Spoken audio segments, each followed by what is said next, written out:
బాబూజీ అని పిలుచుకుని ఒక స్వతంత్ర సమరయోధుడు, సామాజిక న్యాయ పోరాట యోధుడు బాబు జగజీవన్ రామ్ జయంతి సందర్భంగా ఈ సమయంలోని శాసనసభ్యులు ఉండటం గర్వకారణంగా భావిస్తాం.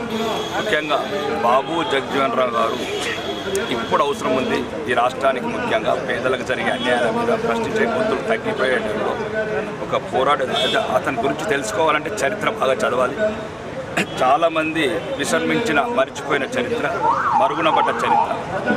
కొందరు ఉన్నత వర్గాల వారు ఒక విషయం తెలుసుకోవాలి. 1971లో బంగ్లాదేశ్ మీద మనం పాకిస్తాన్తో యుద్ధంలో గెలవడానికి, బంగ్లాదేశ్ ఏర్పడడానికి ముఖ్య కారకుడు అప్పుడు రక్షణ శాఖ మంత్రి ఉన్న బాబు జగజీవన్.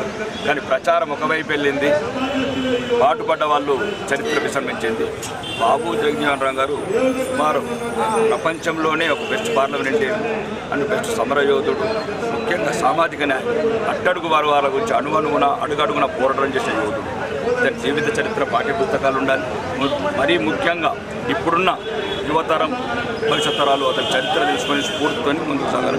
విషయం ఏంటంటే బాబు జగజీవన్ రామ్ గారికి భారతరత్న కూడా తక్కువనే, కొద్ది అరుడే కాదు తక్కువ. అతని చేసిన సేవలకు కానీ, అతను చేసిన సుమారు ఈ భారతదేశానికి స్వాతంత్రపరం కావచ్చు, సామాజిక న్యాయపరం కావచ్చు, ఒక బెస్ట్ పార్లమెంటే కావచ్చు, 50 సంవత్సరాలు ఒక పార్లమెంట్ సభ్యుడు కావచ్చు.